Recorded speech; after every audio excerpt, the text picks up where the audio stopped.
जय हिंद साथियों। देखिए ट्रेन से संबंधित ये सेकंड चैप्टर है, दूसरा अध्याय है। इसमें देखेंगे हम क्वेश्चन कुछ जो रेलगाड़ी से संबंधित महत्वपूर्ण प्रश्न है उनको देखेंगे हम। दो रेलगाड़ियां एक ही दिशा में क्रम से 50 किलोमीटर प्रति घंटे एवं 30 किलोमीटर प्रति घंटे की रफ्तार से चल रही हैं। यानी दो रेलगाड़ियां एक ही दिशा में 30 किलोमीटर 50 किलोमीटर और 30 किलोमीटर प्रति घंटे की रफ्तार से चल रही हैं। तेज गति से चल रही गाड़ी धीमी गति से चल रही गाड़ी में बैठे हुए व्यक्ति को 18 सेकंड में पार करती है। तेज गति से चलने वाली गाड़ी की लंबाई बताएं। इसमें तेज गति से जो गाड़ी चल रही है उसकी लंबाई बतानी है। तो ये क्वेश्चन देखने में बहुत बड़ा लग रहा है, बहुत लंबा क्वेश्चन लग रहा है, लेकिन जब हम इसको सोल्व करेंगे तो ये बहुत शॉर्ट में हो जाएगा। देखिए दो रेलगाड़ियाँ हैं, एक रेलगाड़ी जा रही है इधर और एक दूसरी रेलगाड़ी जा रही है, दोनों इधर जा रही हैं। इसकी गति है 50 किलोमीटर पर आवर और इसकी गति है 30 किलोमीटर पर आवर। यानी दो रेलगाड़ियाँ 50 किलोमीटर और 30 किलोमीटर प्रति घंटे गति से चल रही हैं। उसके बाद कह रहा है तेज गति से चल रही गाड़ी धीमी गति से चल रही गाड़ी में बैठे हुए व्यक्ति को पार कर रही है। देखिए जैसे ये दो रेलगाड़ियाँ हैं, एक रेलगाड़ी यहाँ पर है और दूसरी रेलगाड़ी है यहाँ पर। इसमें यहाँ पर कोई व्यक्ति बैठा हुआ है, इसमें यहाँ पर अगर इसमें कोई व्यक्ति यहाँ पर बैठा हुआ है तो इसको पार करने में, इस रेलगाड़ी को इस व्यक्ति को पार करने में केवल अपनी दूरी तय करनी पड़ेगी। यानी ट्रेन का ये इंजन होगा यहाँ से और ट्रेन का इंजन तब यहाँ पर पहुँचेगा, यानी ट्रेन का जो लास्ट डिब्बा है ये यहाँ पर आ जाएगा। इतनी दूरी ट्रेन को तय करनी पड़ेगी, लेकिन ट्रेन इतनी दूरी तय तब करेगी जब उसकी गति जो तेज़ गति से चल रही है इस वाली ट्रेन की गति इससे अधिक होगी। यानी ये है 50 किलोमीटर पर आवर और ये है 30 किलोमीटर पर आवर। अगर ये 30 किलोमीटर प्रति घंटे गति चल रही है और ये भी 30 से चले तो ये ट्रेन इस व्यक्ति को कभी पार नहीं कर पाएगी, क्योंकि 30 से चल रही है, 30 से चल रही है, तो इससे अधिक चाल से इसको चलना पड़ेगा। तो इसकी जो सापेक्ष चाल हो जाएगी वो हो जाएगी सापेक्ष चाल बराबर 50 माइनस 30 बराबर 20 किलोमीटर पर आवर। ये होगी इसकी सापेक्ष चाल। लेकिन ये है 18 सेकंड में पार कर रही है, हमको दिया है सेकंड में, और ये है किलोमीटर पर आवर में। तो किलोमीटर पर आवर को सेकंड में बदलेंगे मीटर पर सेकंड में, तो 20 गुणा 5/18, 20 गुणा 5/18 ये हो जाएगा मीटर पर सेकंड। ये हो गया मीटर पर सेकंड। अगर हमको इसको 20 किलोमीटर प्रति घंटे को मीटर पर सेकंड में करना है चेंज, तो 20 में 5/18 का मल्टीप्लाई कर देंगे तो ये मीटर पर सेकंड में चेंज हो जाएगा। 2 से काटेंगे 9 बार और 2 से कटेगा 10 बार, और 10 गुणा 5 ये हो जाएगा 50/9 मीटर पर सेकंड। यानी 50/9 मीटर पर सेकंड हो जाएगी रेलगाड़ी की सापेक्ष चाल। यानी ये जो रेलगाड़ी है इससे 50/9 मीटर पर सेकंड अधिक चाल से चलेगी, यानी 20 किलोमीटर प्रति घंटे अधिक चाल से चलेगी, तो इस व्यक्ति को ये पार करेगी, यानी अपनी दूरी पार करेगी। तो देखिए 18 सेकंड चल रही है वो, उसकी गति है 50/9 मीटर पर सेकंड। तो हमें पूछा गया है तेज गति से चलने वाली गाड़ी की लंबाई बताएं। तो तेज गति से चल रही है 50 किलोमीटर प्रति घंटे गति चल रही है, ये चल रही है तेज गति से, क्योंकि इसकी 30 है इसकी 50 है, और इसकी गति है अधिक गति है 50/9 मीटर पर सेकंड। 18 सेकंड में इस व्यक्ति को पार कर दे रही है। यहाँ से इसका जो लास्ट इसका इंजन है ये यहाँ पर आ जाएगा और इसका जो लास्ट वाला डब्बा है ये यहाँ पर आ जाएगा। तो यानी 50/9 मीटर पर सेकंड की गति से ये इसकी हो जाएगी सापेक्ष चाल। तो देखिए ये हो जाएगा रेलगाड़ी की लंबाई, रेलगाड़ी की लंबाई बराबर हो जाएगा 50/9 गुणा 18 मीटर। मीटर इसलिए आएगा क्योंकि ये मीटर पर सेकंड में है, सेकंड में और मीटर में है। तो 9 से 18 में जाएगा 2 बार, और 50 गुणा 2 हो जाएगा 100 मीटर।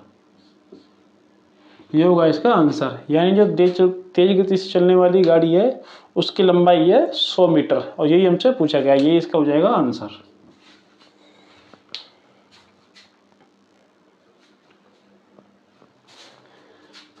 देखिए नेक्स्ट क्वेश्चन है, दो रेलगाड़ियों की गति का अनुपात 3:4 है। यदि दूसरी रेलगाड़ी 3 घंटे में 300 किलोमीटर की दूरी तय करती है तो पहली रेलगाड़ी की गति क्या है। देखिए उनका अनुपात दिया है, गति का अनुपात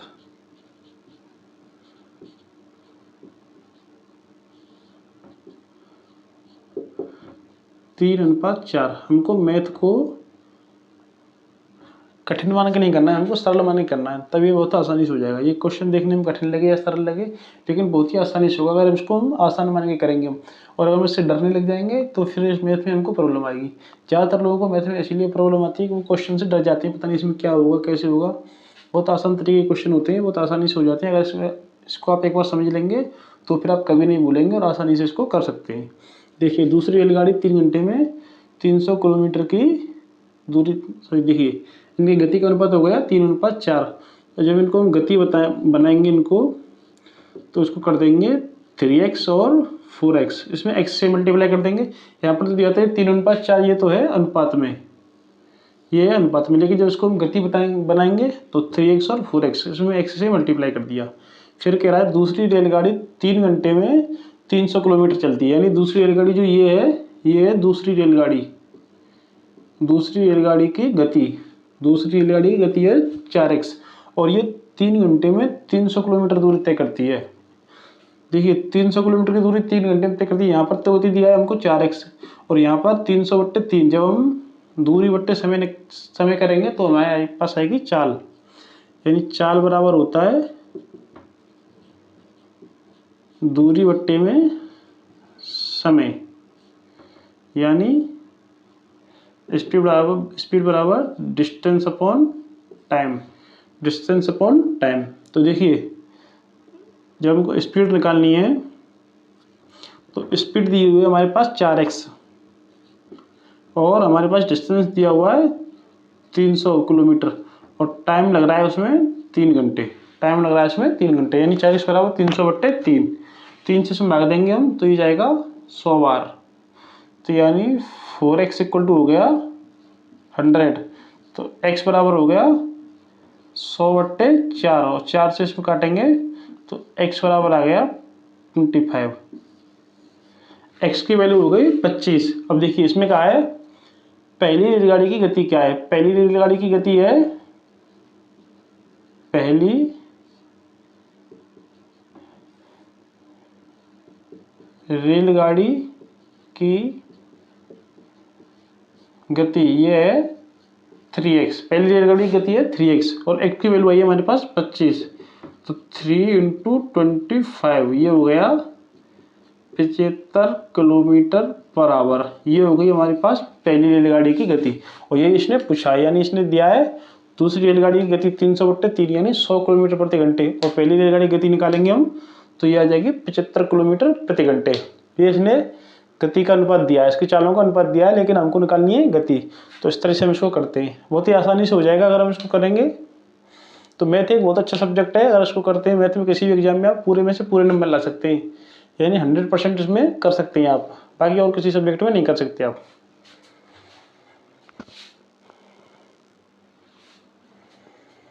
देखिए नेक्स्ट क्वेश्चन है, एक रेलगाड़ी किसी खंभे को 15 सेकंड में पार करती है तथा 100 मीटर लंबे प्लेटफॉर्म को 25 सेकंड में पार करती है, तो गाड़ी की लंबाई बताएं। तो हमको गाड़ी की लंबाई बतानी है। तो देखिए रेलगाड़ी की लंबाई बतानी है तो हम रेलगाड़ी की लंबाई मान लेते हैं, रेलगाड़ी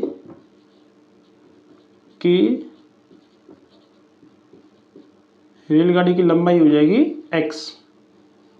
हमने रेलगाड़ी की लंबाई मानी है x। उसके बाद कह रहा है रेलगाड़ी किसी खंभे को 15 सेकंड में पार करती है, यानी देखिए जैसे अगर ये रेलगाड़ी है और यहाँ पर कोई खंभा है तो इसको ये 15 सेकंड पार कर दिया, यानी रेलगाड़ी केवल अपनी दूरी चलती है, केवल जो रेलगाड़ी की दूरी है लंबाई है यहाँ से यहाँ तक की, केवल इस लंबाई को पार करने में खंभे को पार करेगी।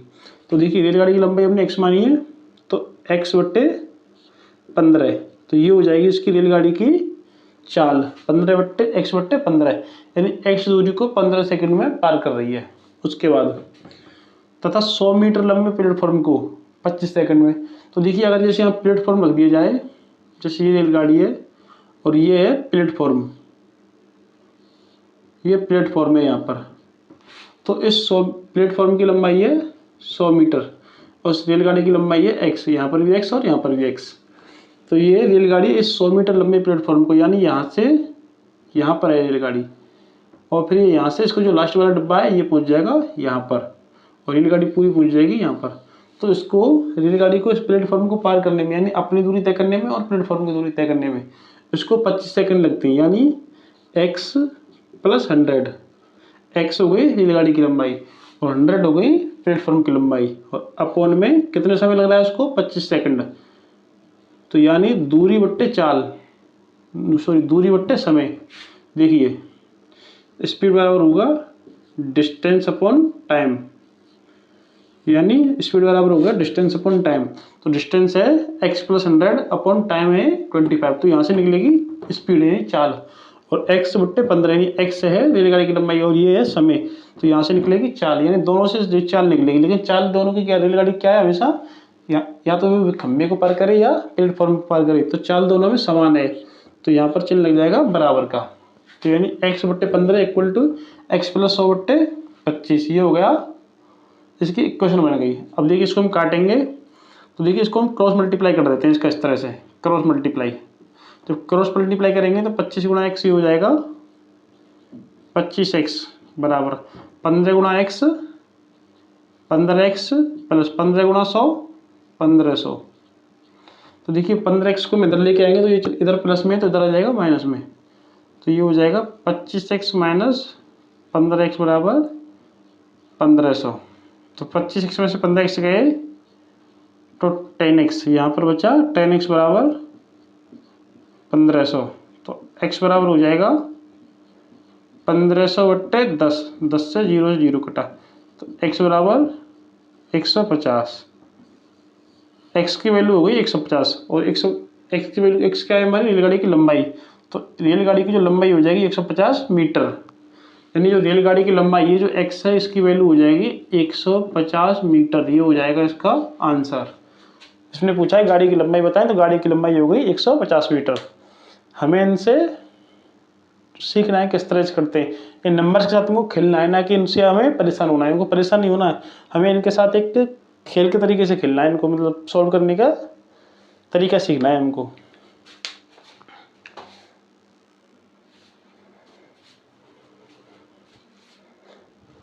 देखिए नेक्स्ट क्वेश्चन है, एक रेलगाड़ी 5 मीटर पर सेकंड एवं 6 मीटर पर सेकंड की रफ्तार से टहल रही दो व्यक्तियों को क्रमशः 6 सेकंड एवं 5 सेकंड में पार करती है। ये दोनों व्यक्ति रेलगाड़ी की विपरीत दिशा में टहल रहे हैं, गाड़ी की लंबाई बताएं। देखिए एक रेलगाड़ी है, वो दो व्यक्तियों को, एक व्यक्ति तो चल रहा है 5 मीटर पर सेकंड की रफ्तार से और दूसरा व्यक्ति टहल रहा है 6 मीटर पर सेकंड की रफ्तार से। इन दोनों व्यक्तियों को 6 सेकंड और 5 सेकंड में, इसको 6 सेकंड में, इसको 5 सेकंड में पार करती है। तो ये दोनों व्यक्ति रेलगाड़ी की विपरीत दिशा में टहल रहे हैं, यानी रेलगाड़ी चल रही है यहाँ से इधर और ये दोनों इधर टहल रहे हैं। तो ये कह रहे हैं ये दोनों रेलगाड़ी की विपरीत दिशा में टहल रहे हैं, गाड़ी की लंबाई बताएं। जो ये रेलगाड़ी है इसकी यहाँ से यहाँ तक की लंबाई हमको बतानी है कि यहाँ से यहाँ तक की रेलगाड़ी की लंबाई कितनी होगी। तो देखिए इसमें क्या करते हैं, हम रेलगाड़ी की लंबाई मानते हैं x। रेलगाड़ी की देखिए ये हो जाएगा x तो हो गई रेलगाड़ी की चाल प्लस 5 हो गई व्यक्ति की चाल, x + 5 बराबर, फिर ये बराबर नहीं लगाते, रुक जाइए, x हो गई रेलगाड़ी की चाल और 5 हो गई व्यक्ति की चाल, लेकिन दोनों को पार करने में लग रहा है 6 सेकंड का समय, तो ये होगा 6। फिर रेलगाड़ी की चाल मानेंगे हम सेकंड कंडीशन में x, दूसरे व्यक्ति को पार करने में भी रेलगाड़ी की चाल रहेगी x, यानी पहले व्यक्ति को पार करने में उसकी चाल x है तो दूसरे व्यक्ति को पार करने में भी चाल उसकी x ही है, प्लस दूसरे व्यक्ति की जो चाल है वो है 10 मीटर पर सेकंड, इनटू में उसको पार कर रही है वो 5 सेकंड में, तो इनटू में 5 और ये दोनों हो जाएगा बराबर। देखिए किस तरह से x + 5 × 6, यानी ये हो गया x + 5 हो गई इसकी चाल और ये हो गया इसका समय, चाल गुना समय दूरी, और ये इसकी चाल हो गई और चाल गुना समय दूरी। तो देखिए 6 × x ये हो गया 6x plus 6 × 5 30 equal to 5 × x 5x 5 × 10 50। तो देखिए 5x से प्लस में, ये 6x माइनस प्लस में, तो 5x को इधर लाएंगे तो ये हो जाएगा माइनस में, तो 6x माइनस 5x बराबर 50 माइनस 30, यानी 50 में से 30 गया, तो x बराबर हो गया 20। जो x की वैल्यू है वो आएगी 20, यानी 20 मीटर पर सेकंड। ये हो गई रेलगाड़ी की चाल, यानी इसकी हो गई चाल हो गई 20 मीटर पर सेकंड, इसकी चाल। अब ये कह रहा है रेलगाड़ी की लंबाई बताएं, हमें रेलगाड़ी की लंबाई बतानी है। तो या तो हम इस इक्वेशन को उठाएं या हम इसको उठाएं और उसमें x की वैल्यू रख देंगे। दोनों में रखेंगे तो भी सेम आएगी, किसी में रख देंगे तो भी सेम आएगी।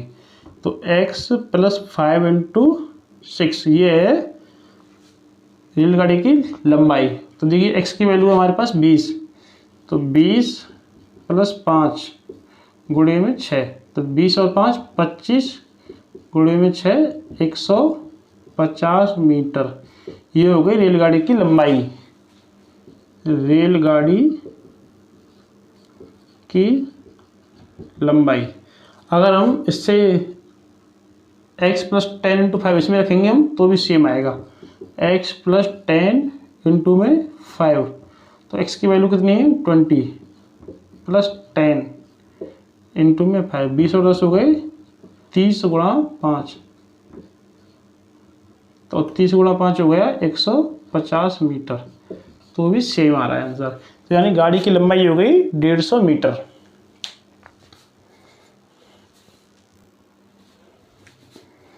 देखिए नेक्स्ट क्वेश्चन है, कोई रेलगाड़ी प्लेटफॉर्म पर स्थिर खड़े एक व्यक्ति को 7 सेकंड में पार करती है तथा उस प्लेटफॉर्म को 28 सेकंड में पार करती है। यदि प्लेटफॉर्म की लंबाई 330 मीटर हो तो रेलगाड़ी की लंबाई बताएं। देखिए कोई रेलगाड़ी है, वो प्लेटफॉर्म पर एक व्यक्ति खड़ा हुआ है, उसको 7 सेकंड में पार करती है, यानी ये रेलगाड़ी है यहाँ से यहाँ तक की, और ये है यहाँ से यहाँ तक प्लेटफॉर्म। ये प्लेटफॉर्म है, यहाँ पर इसमें एक व्यक्ति खड़ा हुआ है, तो उस व्यक्ति को पार करने में वो 7 सेकंड का समय लेती है। लेकिन अगर इस प्लेटफॉर्म को पार करे पूरे को, तो उस प्लेटफॉर्म को पार करने में 28 सेकंड का समय लेती है। यदि प्लेटफॉर्म की लंबाई 330 मीटर हो, यानी यहाँ से यहाँ तक प्लेटफॉर्म की लंबाई हो 330 मीटर और रेलगाड़ी की लंबाई हो x, रेलगाड़ी की लंबाई मानते हैं x, तो रेलगाड़ी की लंबाई बताएं। तो देखिए रेलगाड़ी की लंबाई मानेंगे हम, रेलगाड़ी की लंबाई बराबर मानेंगे हम x। जब रेलगाड़ी की लंबाई हमने x माना तो ये कह रहा है कि रेलगाड़ी एक व्यक्ति को 7 सेकंड में पार करती है, यानी ये रेलगाड़ी अगर इस व्यक्ति को पार करे यहाँ पर खड़े हुए को, तो उसको केवल यहाँ से यहाँ तक की दूरी, यानी इसको केवल अपनी दूरी तय करनी होगी, केवल अपनी दूरी पार करनी होगी। तो यानी रेलगाड़ी की जो दूरी है, रेलगाड़ी की लंबाई है वो है x, तो उसको केवल x दूरी तय करनी होगी 7 सेकंड में। तो उसकी चाल निकलेगी, चाल बराबर हो जाएगी x बट्टे 7, यानी स्पीड बराबर distance upon time, distance upon time, ये हो जाएगा स्पीड। तो देखिए इसकी चाल है x बट्टे 7, यानी इसकी जो रेलगाड़ी खुद की लंबाई है उसको 7 सेकंड पार कर रही है, तो उसकी चाल निकलेगी। फिर उसके बाद यदि वो प्लेटफॉर्म को, यानी प्लेटफॉर्म की लंबाई है 330 मीटर, तो वो प्लेटफॉर्म को भी पार करे तो उसकी चाल क्या होगी। तो उसकी जो चाल, पहली चाल तो ये हो गई, ये हो जाएगी उसकी चाल, दूसरी चाल सेम होगी, लेकिन देखिए चाल सेम होगी, तब उसकी चाल निकलेगी x प्लस 330 बट्टे में 7, सॉरी कितना समय लग रहा है इसको 28 सेकंड, तो बट्टे में अपॉन में 28, यानी रेलगाड़ी अपनी दूरी तय करेगी, यानी जो रेलगाड़ी की दूरी है ये इसको तय करेगी, और जो ये प्लेटफॉर्म की लंबाई है इसको तय करेगी। यानी जो रेलगाड़ी का इंजन यहाँ होगा तो बाद में उसका लास्ट वाला डब्बा यहाँ पर आ जाएगा, ये डब्बा यहाँ पर आ जाएगा, पूरी रेलगाड़ी इधर पार निकल जाएगी। तो इस तरह से उसको अपनी दूरी और प्लेटफॉर्म की दूरी पार करनी होगी, तो उसको समय लग रहा है 28 सेकंड का। तो हम x की वैल्यू निकाल देंगे तो रेलगाड़ी की लंबाई निकल आएगी। यानी उसने पूछा है रेलगाड़ी की लंबाई बताएं, तो रेलगाड़ी की लंबाई मानेंगे हम x। तो देखिए x अपॉन 7 ये होगी इसकी चाल, लेकिन दूसरी स्थिति में चाल आई है इसकी x प्लस 330 बट्टे 28, यानी चाल दोनों में समान निकलेगी। यदि वो प्लेटफॉर्म को पार करे 28 सेकंड में तो भी इसकी चाल सेम आएगी, और यदि वो व्यक्ति को पार करे तो भी इसकी चाल सेम आएगी। तो दोनों को रख देते हैं हम बराबर पे और इसको हम सॉल्व कर देते हैं। तो देखिए 7 से कटाइए 4 बार, और 4 का मल्टीप्लाई इसमें क्या है, यानी ऐसे मल्टीप्लाई कर देंगे फिर इसको हम। तो ये हो जाएगा 4x = x + 330, यानी इस तरह से होता है ये। 7 का मल्टीप्लाई ऊपर वाले में करेंगे, इसका नीचे वाले में करेंगे। लेकिन अगर ये नीचे वाले आपस में कट रहे होते हैं तो इनको हम काट देते हैं। 7 से 28 कट रहा है 4 बार, इससे हमारी कैलकुलेशन आसान हो जाएगी। तो कैलकुलेशन आसान करने के लिए हमने 7 से 28 4 बार काट दिया, 4 का मल्टीप्लाई x में कर दिया, और यहाँ पर बचा 1 का मल्टीप्लाई x + 330 में करेंगे तो सेम आ गया। तो x को हम इधर लेकर आएंगे, अगर x प्लस में तो इधर आ जाएगा माइनस में हो जाएगा। तो ये जाएगा 4x - x = 330। तो देखिए 4x में से 1 x गया, तो यहाँ पर बचा केवल 3x = 330, और 3 को इधर ले जाएंगे क्योंकि 3 यहाँ पर मल्टीप्लाई में और दूसरी साइड में जाएगा तो ये भाग में बन जाएगा। तो x = 330/3, 3 से इसमें भाग देंगे तो 110 बार गया। तो ये x बराबर हो गई 110 मीटर। तो ये हो गई रेलगाड़ी की लंबाई, यानी ये जो x की वैल्यू है ये आएगी 110 मीटर, और ये इसकी रेलगाड़ी की लंबाई है। इसने पूछा रेलगाड़ी की लंबाई बताएं, तो रेलगाड़ी की लंबाई 110 मीटर है। इस तरह से मैथ के आप कितना भी कठिन क्वेश्चन हो, इसको अगर समझ जाएंगे तो बहुत ही आसानी से कर पाएंगे इसको आप। देखिए नेक्स्ट क्वेश्चन है, एक ही समय पर 2 रेलगाड़ियां आगरा और दिल्ली से क्रमशः 80 किलोमीटर प्रति घंटे एवं 95 किलोमीटर पर आवर की रफ्तार से रवाना होती हैं। जब वे आपस में मिलती हैं तो एक रेलगाड़ी दूसरे की तुलना में 180 किलोमीटर अधिक चल चुकी होती है। दिल्ली एवं आगरा के बीच की दूरी बताएं। तो देखिए यहाँ पर है दिल्ली और यहाँ पर है आगरा।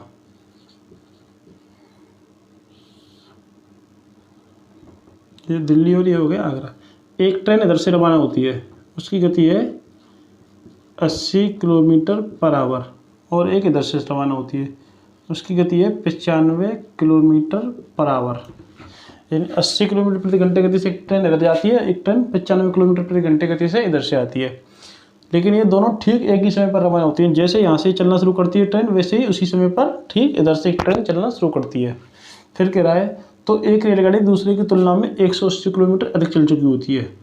तो देखिए इनकी जो सापेक्ष चाल हो जाएगी वो हो जाएगी 95 - 80, यानी 15 किलोमीटर पर आवर। यानी इसकी जो चाल है वो इससे 15 किलोमीटर पर आवर अधिक है, तो ये दूरी चलेगी ज़्यादा। यानी ये जब यहाँ से यहाँ पर आएगी और ये आएगी यहाँ से यहाँ पर ये दोनों मिलेंगे, ये दूरी ज़्यादा चल चुकी होगी, ये कम चली होगी। तो ये जो दूरी है यहाँ से यहाँ तक की, इसने जो ज़्यादा चली है वो है 180 किलोमीटर, 180 किलोमीटर। अब कह रहा है आगरा एवं दिल्ली के बीच की दूरी बताएं। तो देखिए 15 किलोमीटर प्रति घंटे गति इसकी अधिक है, और ये जो 15 किलोमीटर प्रति घंटे की गति से ये यहाँ पर 180 किलोमीटर का अंतर पड़ जाता है इसमें। तो देखिए 180 किलोमीटर का अंतर हो जाता है, तो 180/15, 180/15, 15 इसमें भाग देंगे तो ये हो जाएगा इसका 12, यानी 15 से इसमें भाग दिया तो ये आएगा 15 कम 15, एक आ गया यहाँ पर, फिर बचा 3 और 0, तो 15 दूनी 30, ये आ गया 12 यहाँ पर। तो देखिए उसके बाद कह रहा है आगरा एवं दिल्ली के बीच की दूरी बताएं। तो देखिए ये जो समय आएगा ये आया है समय, यानी समय बराबर है, समय जो निकला है वो निकला है 12 घंटे। तो यानी ये जो दूरी है यहाँ से यहाँ तक ये 12 घंटे, और इधर भी ये 12 घंटे, यानी ये दोनों ट्रेन 12-12 घंटे चल चुकी होंगी। तब इन दोनों के बीच में जो अंतर आया होगा वो आएगा 180 किलोमीटर का।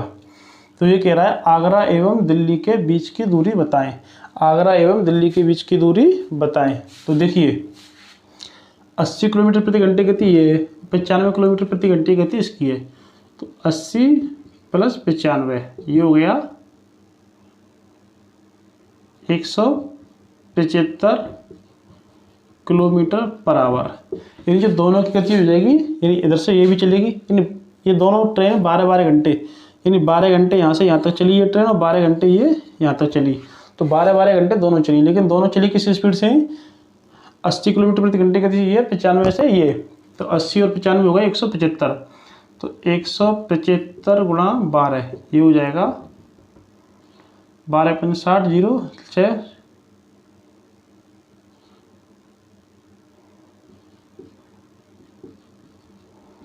2100 किलोमीटर। यानी ये जो दिल्ली और आगरा के बीच की दूरी है यहाँ से यहाँ तक की है, दोनों दोनों रेलगाड़ी ने तय की होगी, वो होगी दोनों की मिला के 2100 किलोमीटर। अगर हम चाहें इसको तो अलग अलग भी निकाल सकते हैं। अलग अलग इस तरह से होगा, देखिए जैसे ये 80, पहली की स्पीड है 80 किलोमीटर, तो 80 गुणा में 12 ये हो गया 960 किलोमीटर। यानी जो पहली ट्रेन है यहाँ से यहाँ तक ये चली होगी 960 किलोमीटर। अगर हम दोनों को ना निकालें तो अलग अलग भी निकाल सकते हैं। और दूसरी ट्रेन जो स्पीड है 95, तो 95 गुणा 12 का मल्टीप्लाई इसमें इसलिए कर रहे हैं क्योंकि ये 95 तो उसकी स्पीड है और 12 घंटे वो चली है ट्रेन, दोनों ट्रेन 12 घंटे चली है, तब उनमें 180 किलोमीटर का अंतर आया है। तो 95 गुणा 12 करेंगे तो 12 पंजे 60 जीरो 12 नंबर 108, 108 और 6 1140 किलोमीटर। यानी 1140 किलोमीटर चली होगी दूसरी ट्रेन। अब इनको दोनों को ऐड कर देंगे तो 0 0